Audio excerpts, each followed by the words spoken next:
بسم اللہ الرحمن الرحیم۔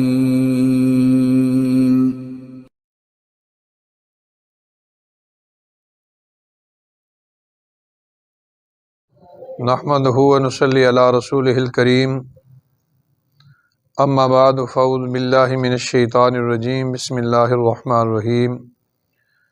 ومن یطع اللہ ورسولہ فقد فاز فوزا عظیما۔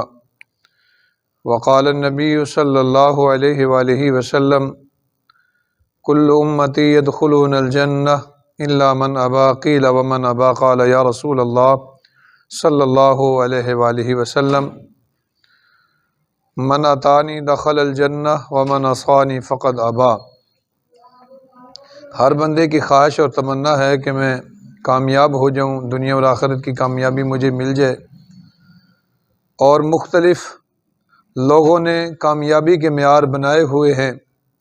کوئی سمجھتا ہے اچھی ملازمت مجھے مل جائے میں کامیاب ہوں، کوئی کہتا ہے سیاست میں چلا جاؤں میں کامیاب ہوں، وزیر بن جاؤں، صدر بن جاؤں، وزیر اعظم میں کامیاب ہوں۔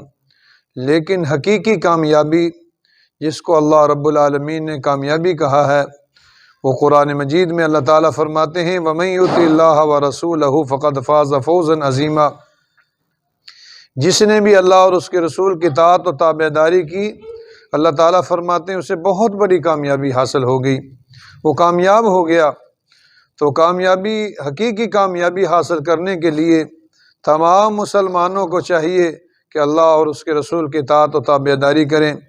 نبی کریم صلی اللہ علیہ وسلم نے اپنی مقدس و مطہر وما ینطق عن الہویٰ والی زبان سے ارشاد فرمایا کل امتی یدخلون الجنہ، میری ساری امت جنت میں جائے گی، مگر وہ جنت میں نہیں جائے گا جس نے جنت میں جانے سے انکار کر دیا۔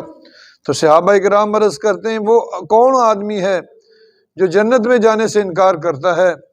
تو آپ صلی اللہ علیہ وسلم نے فرمایا من اطانی دخل الجنہ، جس نے میری بات مان لی، میری اطاعت و تابعداری کر لی، وہ جنت میں جائے گا، اور جس نے میری بات ہی نہ مانی وہ حقیقت میں اس نے جنت میں جانے سے انکار کر دیا ہے۔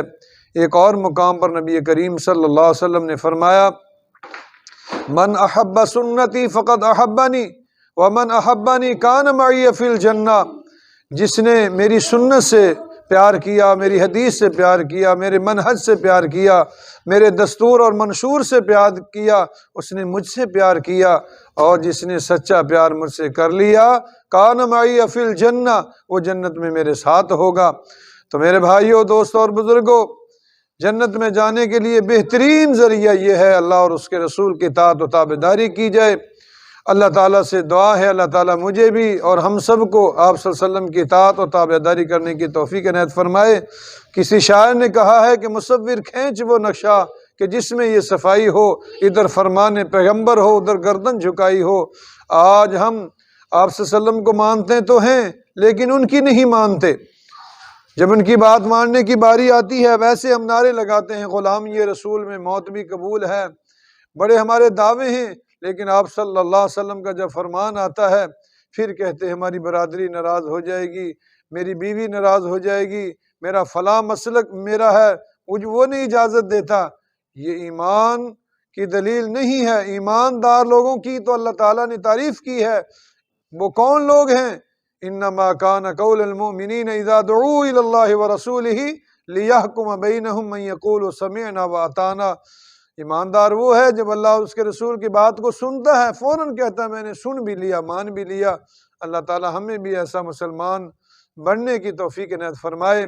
آخر دعوانا الحمدللہ رب العالمین۔